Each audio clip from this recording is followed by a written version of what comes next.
The worst betrayal isn't losing a parent. It's discovering who was waiting for them to be gone. My name is Ethan Carter, and the day I buried my father was the day I unknowingly buried my marriage too. The sky over Dallas was the color of old steel that morning. Low clouds drifted across the horizon, heavy and slow, as if even the weather understood what had been taken from me. A cold wind swept through the cemetery, rustling the rows of American flags planted beside neighboring graves.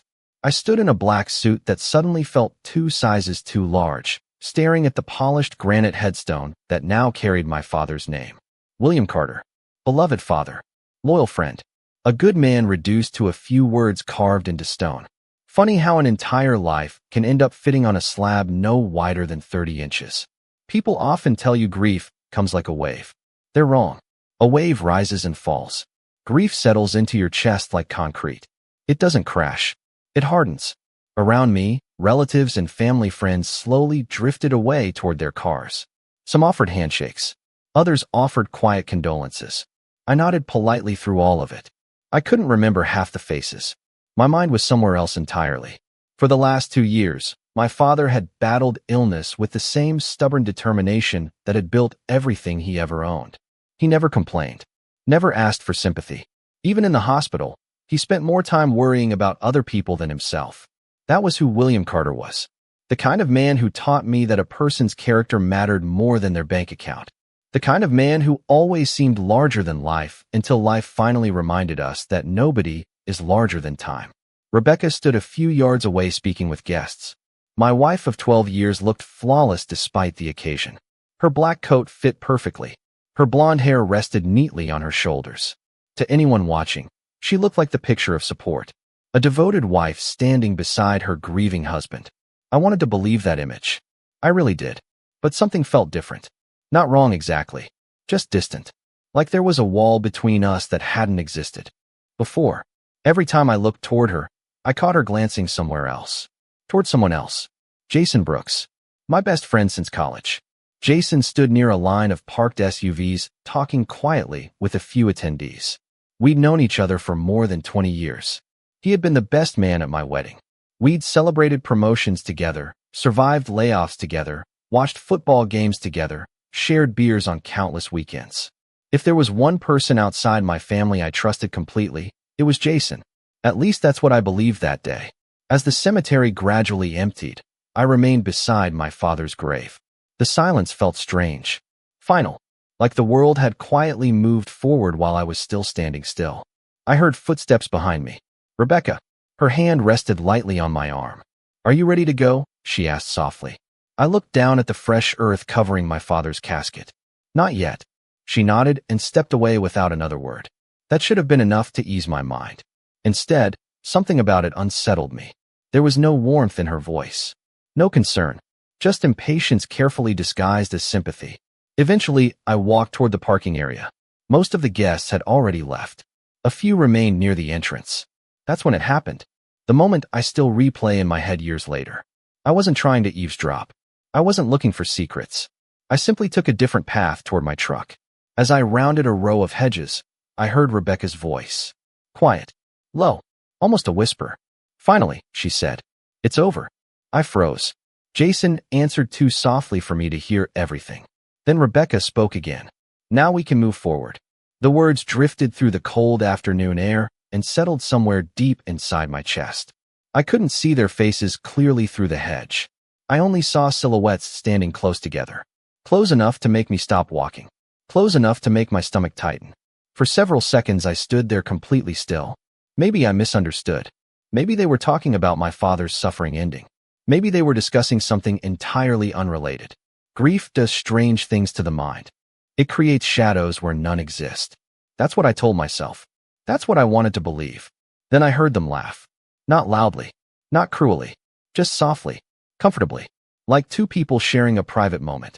And for reasons I couldn't explain, a chill moved through me that had nothing to do with the Texas wind. I stepped back before either of them noticed me. When I finally reached my truck, my hands felt strangely numb around the keys. Across the parking lot, Rebecca and Jason emerged a minute later. Neither seemed aware that I'd heard anything. Neither seemed aware that the first crack had just appeared in the foundation of everything I thought I knew. Standing there beside my father's grave, I believed I was grieving one loss. I had no idea that another one had already begun. The house felt different after the funeral. Not emptier, heavier. Every room carried traces of my father. The coffee mug he used whenever he visited sat untouched on a shelf in the kitchen. His old leather jacket still hung in the hall closet where he had left it during his last family dinner. Even the scent of cedar and aftershave seemed trapped in the walls, refusing to leave. For the next several days, I moved through life on autopilot. I answered condolence messages, signed paperwork, returned phone calls. Grief turned time into something strange. Mornings arrived without purpose. Evenings disappeared before I noticed them. Rebecca spent more and more time away from home. At first I told myself she was giving me space. People handle loss differently. That sounded reasonable, mature. But every explanation I offered myself felt thinner than the one before. One Tuesday evening I sat alone on the back patio watching a Texas sunset fade behind the trees. The air smelled faintly of rain. My father used to love evenings like that. He would sit quietly with a cup of coffee and say the same thing every time. The world tells you what matters if you slow down long enough to listen. Back then I thought it was just another one of his sayings. Now I found myself repeating it under my breath. The world tells you what matters. My phone buzzed on the table beside me. A text from Rebecca. Working late. Do not wait up. No heart emoji. No smile. Just 6 words. I stared at the screen longer than necessary. 12 years of marriage had taught me the difference between distance and absence. Distance happens naturally. Absence is a choice. Lately, Rebecca felt absent even when she stood in the same room. I finally went inside around 9 o'clock. The house was silent except for the hum of the refrigerator. As I walked past my father's old study, I paused. The room remained exactly as he had left it. Books lined the shelves. Family photographs covered the desk. A brass lamp cast a warm glow across stacks of neatly organized papers. My father had always believed that a clean desk reflected a clear mind. Mine usually looked like a disaster. His never did. I sat down in his chair and slowly opened one of the drawers. Inside were notebooks filled with handwritten observations, business ideas, personal reflections, reminders. Reading them felt like having one final conversation with him. Then I found something that caught my attention. A note written only a few months before his death. The handwriting was unmistakably his. Strong, deliberate. Ethan must learn the truth when the time is right. I stared at the sentence. Nothing else on the page explained it. No details. No context. Just those 9 words. A strange feeling settled over me. My father was not a dramatic man. He did not leave riddles behind for entertainment. If he wrote something down, it mattered. I read the sentence 3 more times before placing the notebook back in the drawer. Around 11 o'clock, I heard Rebecca come home. The front door opened quietly. Her heels clicked across the hardwood floor. I remained seated in the study.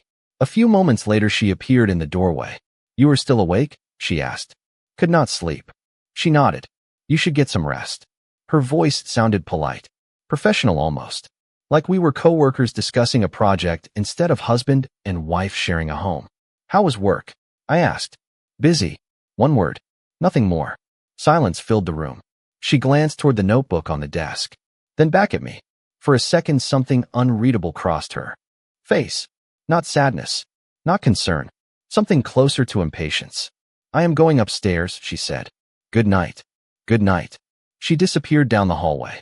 I listened to her footsteps fade. Then I heard another sound. A notification. Her phone. She had left it on the kitchen counter. The screen illuminated briefly before going dark again.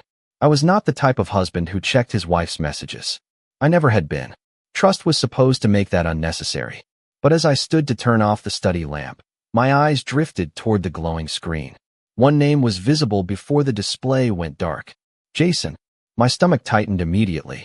Maybe it was innocent. Maybe it was about me. About helping me through a difficult time. That was the logical explanation. Yet logic and instinct rarely travel the same road. I walked upstairs and lay awake beside Rebecca long after midnight. Her breathing remained calm and steady. Mine did not. Every time I closed my eyes, I heard those words from the cemetery again. Finally, it is over. Now we can move forward. At 2 in the morning, I stared into the darkness and realized something unsettling. My father had been gone less than a week. Yet for the first time in 12 years, I no longer felt certain about the woman sleeping beside me. The next 10 days passed like a slow leak in a tire. Nothing exploded. Nothing dramatic happened. Yet every morning I woke up feeling like something important was quietly slipping away.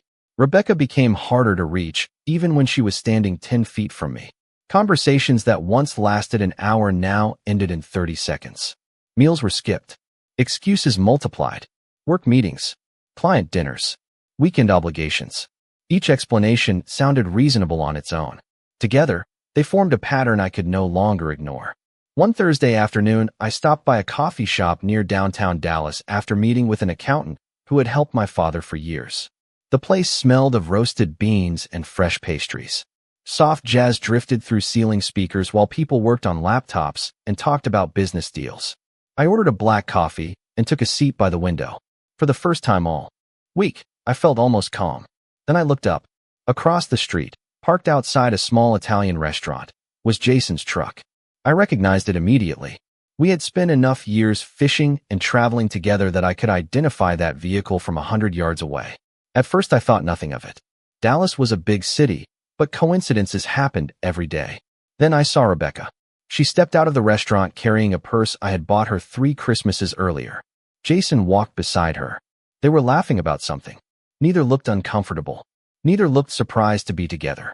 They looked familiar, comfortable, natural. My chest tightened. I remained seated and watched through the glass. Jason opened the passenger door for her. Rebecca smiled. A simple smile. Yet something about it hit me harder than I expected.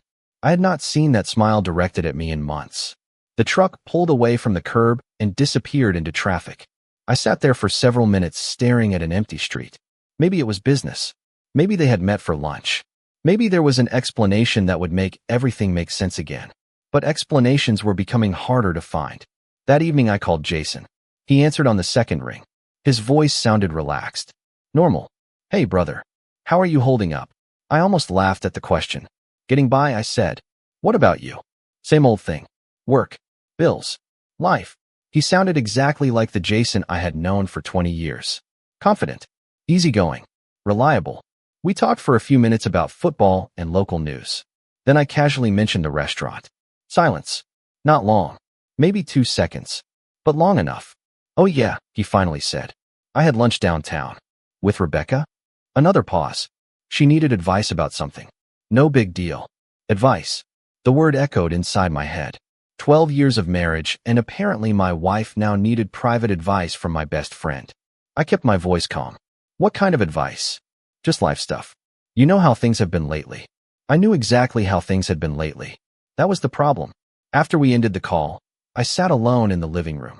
While evening shadows stretched across the floor.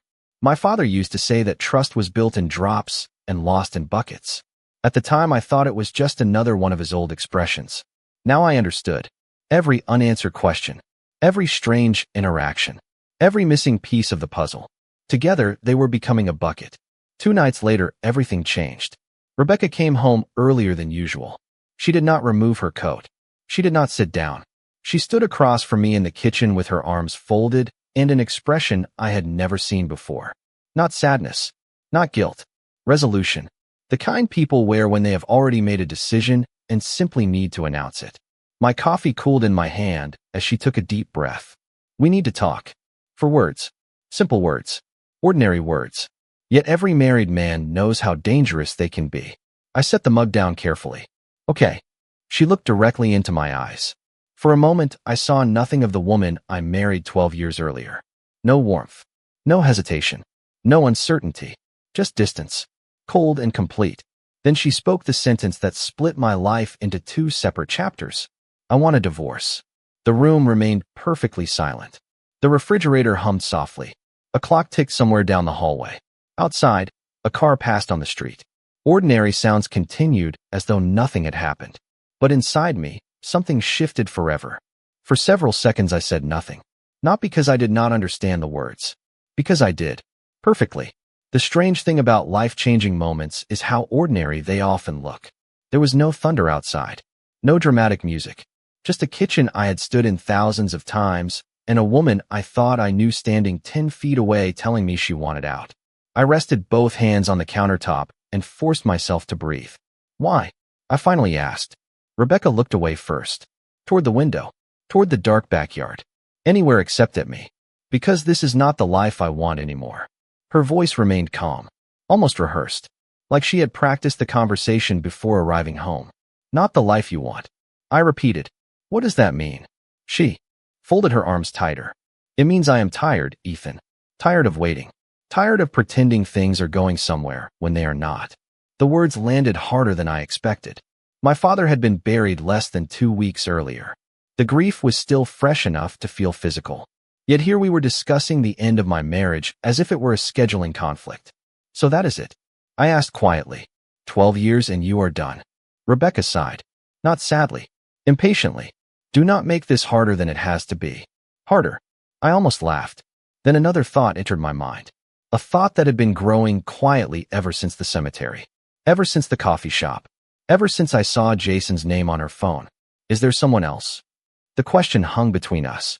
Rebecca's expression changed instantly. Not shock. Not outrage. Not denial. Something worse. Relief. Like she was tired of carrying a secret and had finally been given permission to set it down. My stomach dropped before she even answered. Yes. One word. Just one. Yet it seemed to echo through the entire house. I stared at her, waiting for the rest. Hoping somehow I was wrong. Hoping there was still a version of reality where none of this was happening. There was not. Who? My voice sounded distant even to me. Rebecca looked directly into my eyes. Jason. The room became very quiet. I wish I could tell you I shouted. That I slammed a fist against the counter. That I demanded explanations. But none of that happened. The truth was colder than anger. It drained the heat right out of me. 20 years of friendship. 12 years of marriage. Reduced to a single name spoken across a kitchen island. Jason. My best friend. The man who had stood beside me at my wedding. The man who had carried my father's casket with me just days earlier. For a moment, I genuinely wondered if I had misheard her. Jason. She nodded. How long? Another pause. Another hesitation. Then the answer. Several months. Several months. While my father was fighting for his life. While I was driving back and forth from hospitals. While I was sitting beside his bed believing the people closest to me were supporting me. My mind replayed dozens of moments. Family dinners.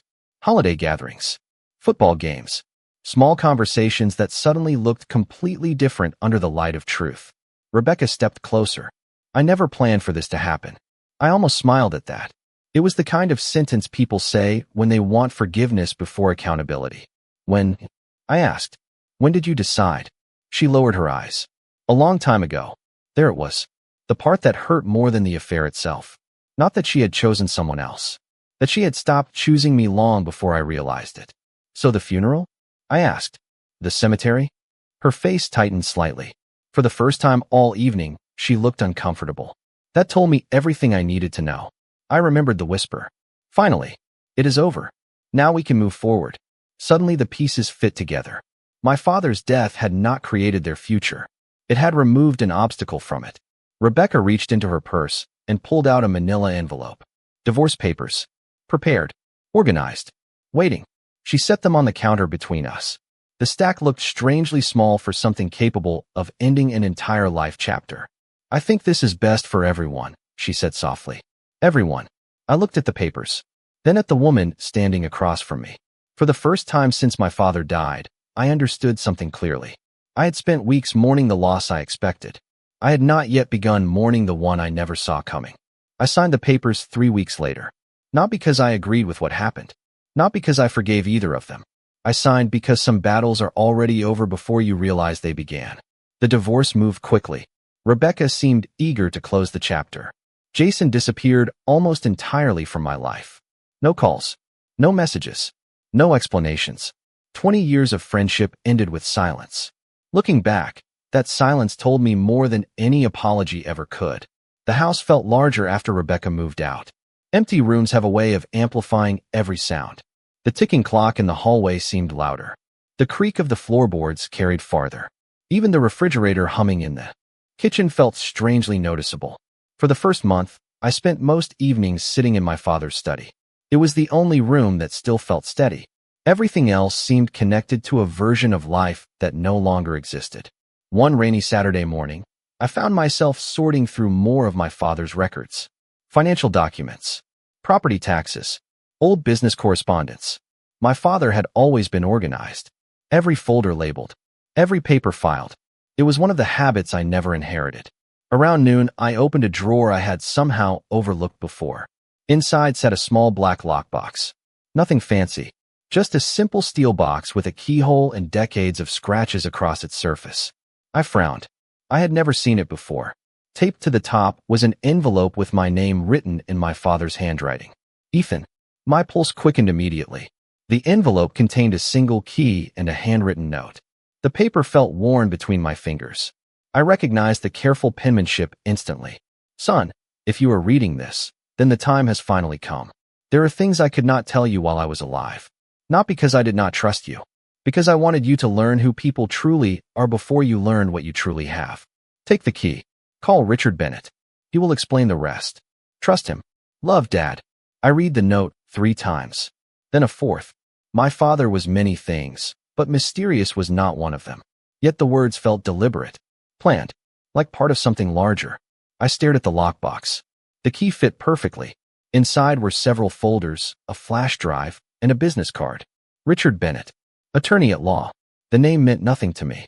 The rest of that afternoon passed in a blur. Rain tapped steadily against the windows while questions multiplied inside my head. What was my father talking about? Why had he hidden this? What exactly was I supposed to discover?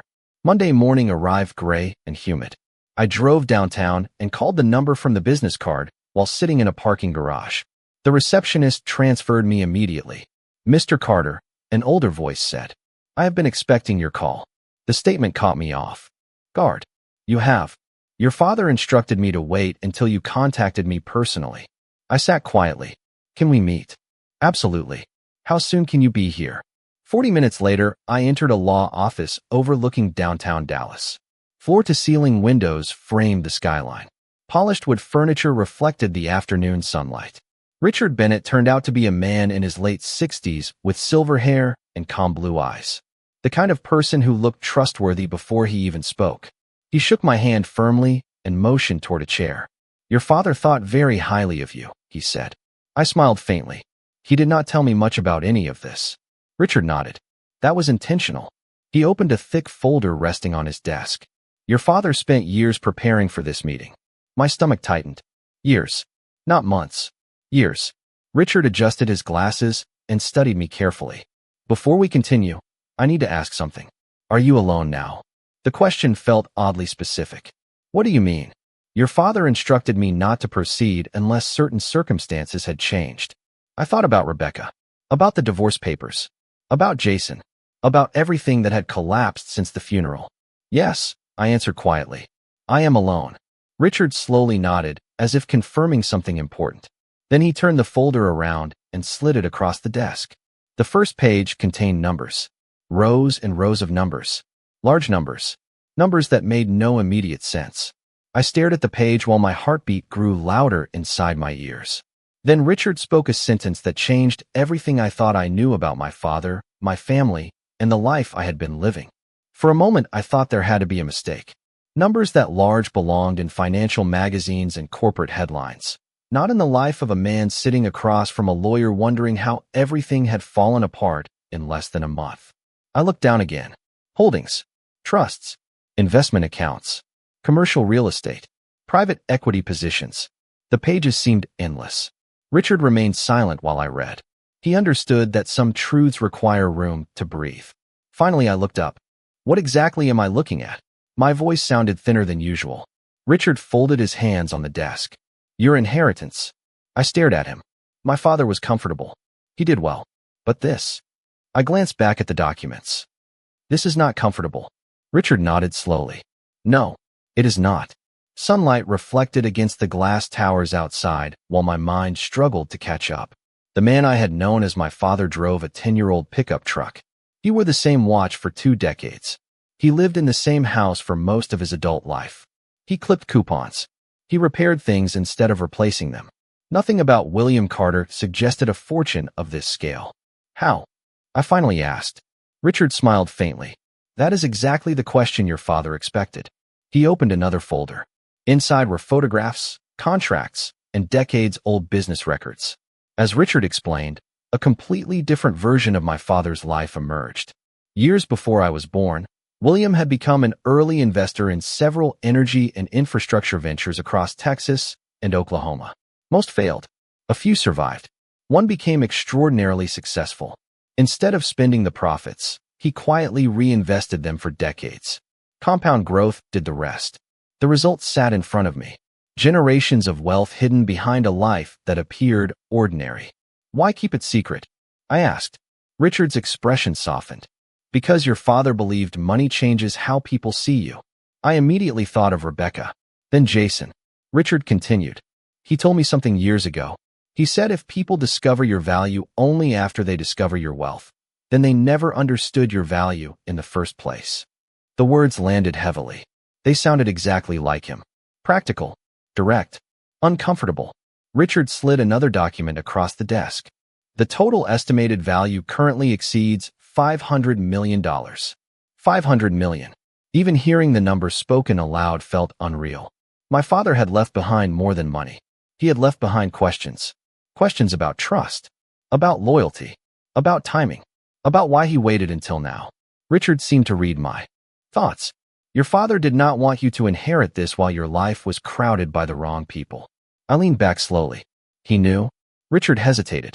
Not specifics, but he worried. The room fell quiet. Suddenly memories returned with new meaning. Conversations. Warnings. Little observations my father used to make whenever Rebecca discussed status or money. At the time I dismissed them. Now I wondered how much he had seen. There is one more thing, Richard said. He reached into the folder and removed a sealed envelope. My name appeared on the front in my father's handwriting. Ethan Carter. Open only when you are ready. My throat tightened. Richard stood and walked toward the window, giving me privacy.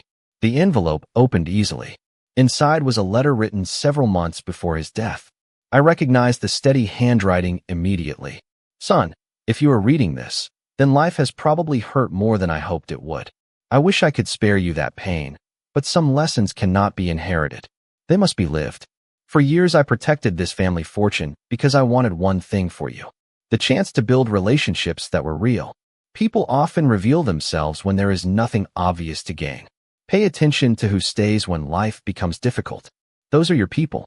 The rest are only visitors. I stopped reading for a moment. My eyes drifted toward the skyline outside. Thousands of people moved through the city below without realizing that my entire future had just changed. The strange part was that I did not feel excited. Not yet. Mostly I felt stunned. Rebecca had left believing she was escaping a man with limited prospects.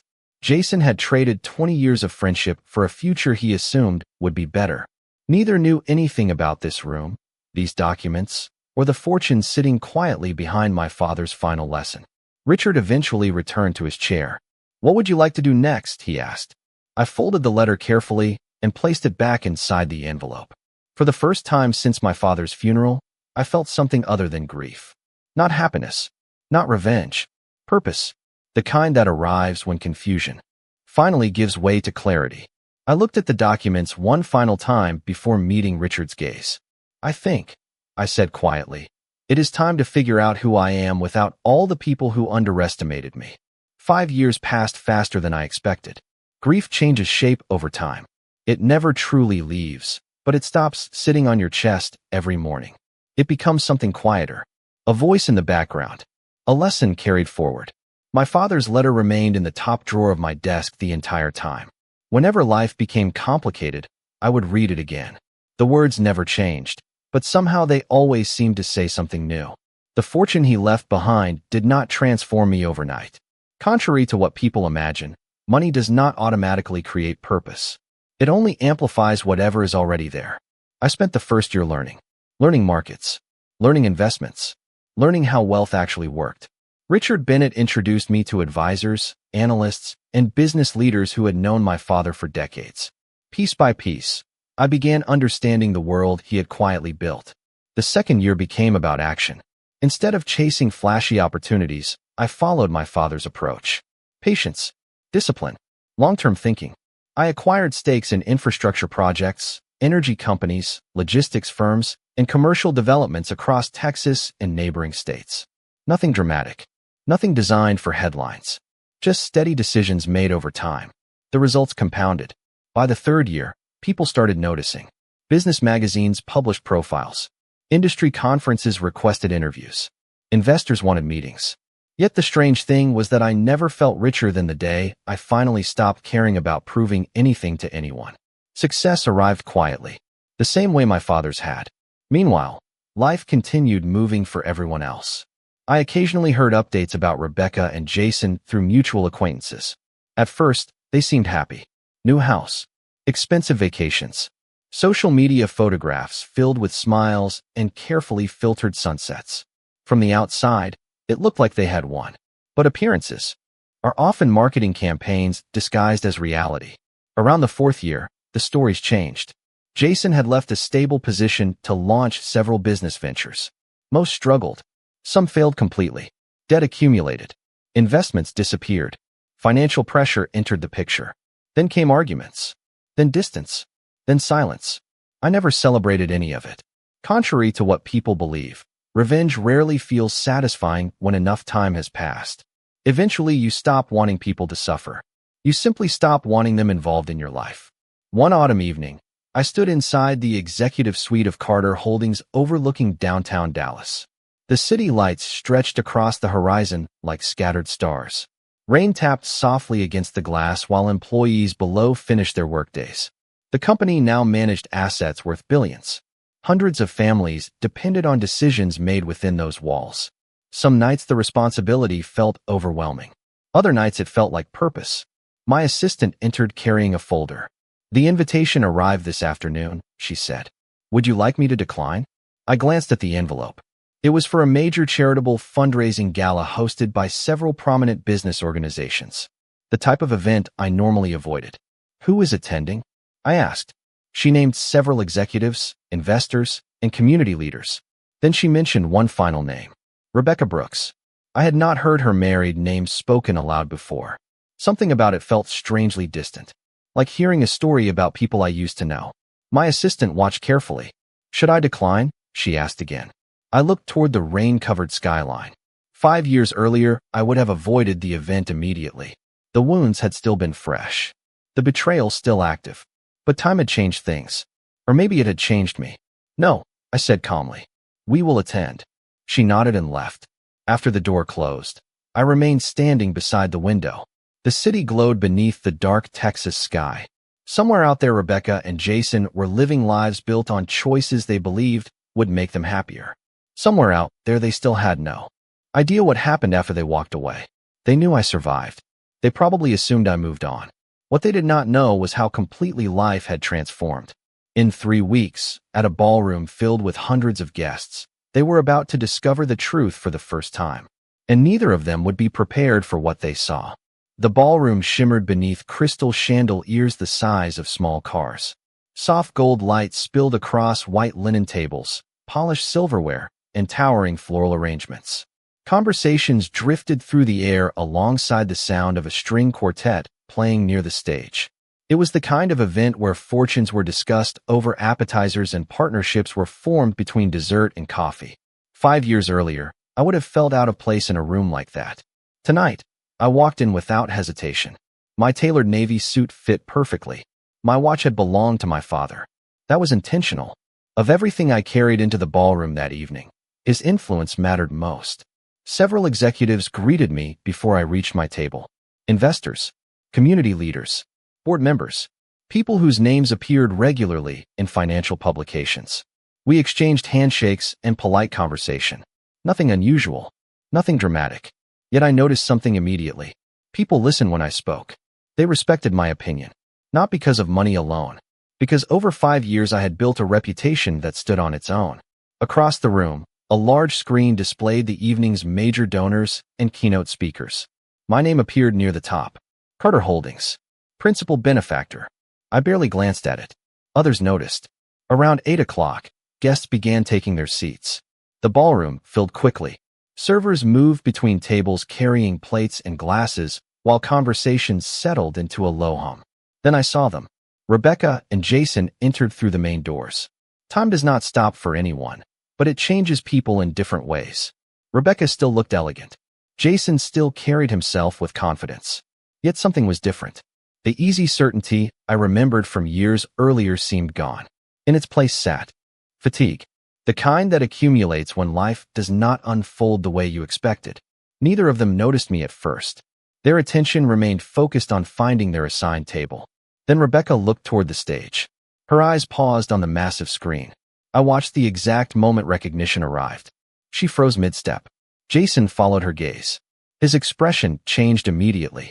Confusion first, then disbelief, then something very close to shock. Carter Holdings. Principal benefactor. Keynote speaker, Ethan Carter. Even from across the ballroom, I could see them reading the words again, as if repetition might somehow produce a different result. Rebecca's face lost color. Jason's jaw tightened. For several seconds, neither moved. Around them, guests continued chatting and laughing, completely unaware that two lives had just collided with a truth they never expected. Eventually, they found their table. Unfortunately for them, it sat directly in front of the stage. There would be no easy escape. No pretending they had not seen the screen. The evening continued. Awards were presented. Scholarships announced. Charitable initiatives discussed. Yet every few minutes I noticed Rebecca glance toward me. Not casually. Repeatedly. Like someone trying to solve a puzzle whose pieces suddenly no longer fit together. Then came the keynote presentation. The master of ceremonies stepped onto the stage and welcomed the audience. After several introductions, he smiled and looked toward my table. Ladies and gentlemen, please welcome entrepreneur, investor, and chairman of Carter Holdings, Mr. Ethan Carter. Applause filled the ballroom. Hundreds of people rose to their feet. I stood calmly and walked toward the stage. The room blurred slightly beneath the lights. Not because I was nervous, because I could feel my father's presence in that moment. Every lesson, every sacrifice, every quiet decision that brought me there. As I reached the podium, I glanced briefly toward Rebecca and Jason. Their expressions said everything. Jason looked stunned. Rebecca looked devastated. Neither had known. Not about the company. Not about the fortune. Not about any of it. For 5 years, they had been living inside assumptions that no longer matched reality. I adjusted the microphone and looked across the audience. 5 years ago, I began, I lost someone who taught me the most important lesson of my life. The ballroom fell silent. He taught me that success is not measured by what people think you have. It is measured by who remains beside you when they think you have nothing. The words hung in the air. Simple, honest, powerful. Somewhere in the front rows, Rebecca lowered her eyes. Jason stared straight ahead. Neither of them could look at me anymore. And for the first time since the day my father was buried, I realized something important. I did not need them to regret what they had done. Life had already delivered a lesson far greater than any revenge I could have planned. The gala ended just after 10 o'clock. Guests lingered beneath the chandeliers, exchanging business cards and final conversations, while staff quietly began clearing tables. I spent nearly an hour speaking with donors, board members, and community leaders. By the time I finally stepped away from the crowd, the ballroom had thinned considerably. That was when I saw her standing near the entrance. Rebecca, alone. The confidence she once carried so effortlessly seemed absent now. She looked smaller somehow. Not physically, emotionally. Like someone who had spent years walking toward a destination only to discover it was the wrong road. For a moment, neither of us spoke. 5 years of silence stood between us. 5 years of separate lives. 5 years of choices that could never be undone. Ethan, she finally said. My name sounded unfamiliar coming from her. Rebecca. The lobby around us remained quiet. Outside, the Dallas skyline glowed beneath a clear night sky. She looked at me carefully, as if trying to reconcile the man standing before her with the version she remembered. I had no idea, she said softly. I smiled faintly. No, you did not. Her eyes drifted downward. Jason did not either. There was something revealing about the way she said his name. No affection, no pride, just exhaustion. I nodded but said nothing. She took a slow breath. I have replayed everything in my head for the last 3 weeks. 3 weeks. She nodded. Ever since I saw your name announced as a keynote speaker. I understood immediately. The gala invitation had gone out weeks earlier. She had known before tonight. She had simply not known the full truth. I kept thinking there had to be some mistake, she admitted. Then I started researching. The company. The investments. The articles. Her voice faltered slightly. The life you built. I looked through the glass doors toward the city lights. Life moves on. Not always. The words escaped her before she could stop them. Silence settled between us again. Eventually she spoke. Jason and I are separated. I was surprised, but not shocked. Some endings announce themselves long before they officially arrive. I am sorry to hear that, I said honestly. And I was. Not because I wanted her back. Because pain is still pain, even when it belongs to someone who once hurt you. Rebecca looked at me with visible disbelief. You are sorry? I shrugged slightly. I do not enjoy seeing people unhappy. Her eyes filled with emotion. Not dramatic emotion. Quiet emotion. The kind people fight to hide in public places. I thought you would hate me. I considered the question carefully. 5 years earlier the answer might have been different. Back then anger still occupied space inside me. But time had done its work. For a while, I admitted. Then I realized carrying that much resentment only keeps the past alive. She nodded slowly. Tears gathered in her eyes. I made a terrible mistake. The words hung in the air. Honest. Unfiltered. Perhaps the most honest thing she had said to me in years. I could have reminded her about the affair. About Jason. About the divorce papers. About the funeral. About all the moments that led us here. But none of it mattered anymore. Reality had already delivered every lesson necessary. Maybe, I said quietly. But we all make mistakes. She looked at me for several seconds. Do you ever wonder what would have happened if I had stayed? I smiled sadly. No. That answer seemed to surprise her. Why not? I thought about my father. About his letter. About the years that followed. About the person I had become. Because the question assumes we would still be the same people. We would not. Life changed both of us. Rebecca lowered her head. More silence. Then she whispered the words I think she had carried for years. I am sorry, Ethan. This time I believed her. Not because of the tears. Not because of the regret. Because there was nothing left for her to gain. Only truth remained. I nodded once. I know. Outside, a cool Texas breeze swept across the sidewalk. Somewhere above us, the city lights reflected against the dark glass towers. Rebecca wiped her eyes and managed a small smile. Your father would be proud of you. Of everything she said that night, that was the one statement that mattered. My throat tightened slightly. I hope so. She nodded. Then she turned and walked toward the parking lot. I watched until she disappeared into the night. There was no dramatic ending. No revenge. No final victory speech. Just acceptance. When she was gone, I reached into my jacket pocket and unfolded the letter my father had written years earlier. The paper had become worn from being read so many times. My eyes settled on one sentence. Pay attention to who stays when life becomes difficult. Those are your people. The rest are only visitors. Standing beneath the lights of downtown Dallas, I finally understood what he meant. The greatest inheritance he left me was never the fortune. It was the wisdom to recognize the difference.